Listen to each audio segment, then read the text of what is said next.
DLSU pinuksa ang UST. Kanino nakipaggigilan sa referee? Malaluan napaiyak?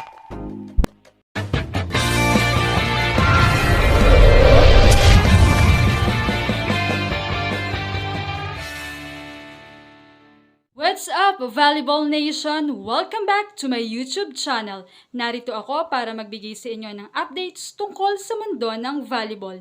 Pero bago yan, don't forget to subscribe and hit the notification bell para updated ka sa aking mga videos.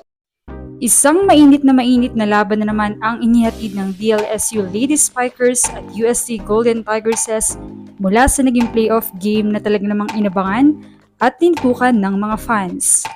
Pinangunahan ni Angel Canino ang De La Salle University sa isang mahirap na panalo kontra UST sa mga scores na 23-25, 25-20, 30-28, and 29-27. Nasiniguro ang kanilang twice-to-beat advantage sa Final Four playoff ng UAAP Season 87 Women's Volleyball bilang number 2 seeds sa SM Mall of Asia Arena sa Pasay City. Nanguna si Canino sa opensa na may 24 points mula sa 19 attacks, kasama ang 12 excellent receptions at 10 excellent digs, habang siniguro ng Lady Spikers ang playoff bonus sa ika-6 na pagkakataon sa loob ng siyam na season mula noon Season 87. Sa panalong ito, maghaharap na naman ang La Salle at UST sa kanilang ika-4 na Final Four meeting sa loob ng 5 season.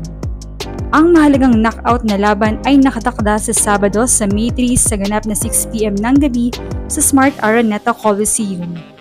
Ayon sa kasaysayan, ang mga koponang may twice-to-beat advantage ay palaging nakakaabante sa kanilang mga laban sa postseason. Tinalo nga ng Golden Tigresses ang Lady Spikers sa kanilang mga Final Four meeting ng Seasons 81 and 86. Samantala, bumawi ang La Salle ng Season 85. Now winalis ang UST patungo sa kanilang 12th championship title sa UAAP Women's Volleyball. Ang panalong ito ay nagsilbing paghihiganti para sa Lady Spikers na dumanas ng masakit na pagkatalo sa UST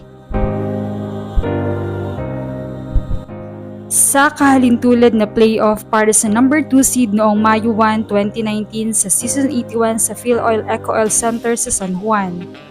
Muntik na ngang mapuwersa ng UST ang isang 5th set sa playoff game dahil sa mga errors mula kina Jules Tolentino sa kanyang service at Shibani Laput sa kanyang atake. Napunta nga ang La Salle sa isang 22-24 na score sa 4th set.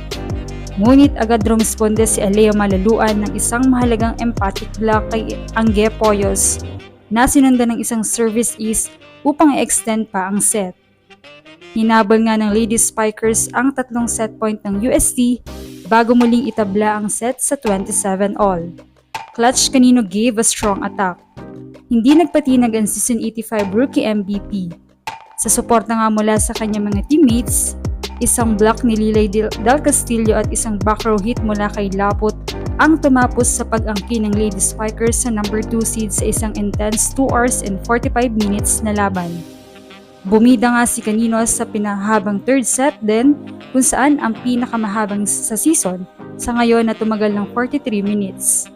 Matapos ng sayangin ng La Salle ang 4 na set point dahil sa mga errors sa service at walang tigil na atake ni Poyos, humugot si Canino sa clutch ng magkakasunod na puntos, isang combination play at isang through the block hit upang masiguro ang mahalagang 12-1 na kalamangan sa set.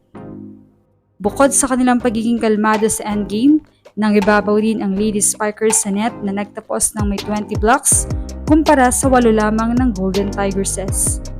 Samantala, sa sobrang intense nga ng laban ay natunghayan din ang pakikipaggigilan ni Angel Canino sa isang set, kung saan tinawagan ng first referee si Abo ng overreaching, nag-challenge ang UST at si Provido ang nakitang nag-overreach.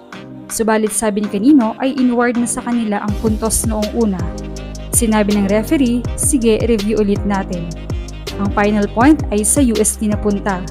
Subalit ipinaglaban ni Angel Canino na inaward na yung point sa kanila nung una pa lamang. Ayon nga sa mga fans, Angel Canino ay laging nasa harapan ng referees para ipaglaban ang mga maling calls ng officials.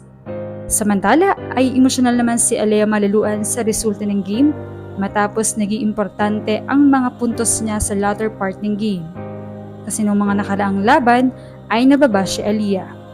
Samantala ay susubukan naman bumawi ng USC sa sunod na laban, subalit nais na itong tapusin ng Lasal upang makapasok muli sila sa finals back in season 85.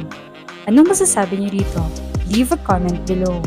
Thank you for watching and don't forget to subscribe.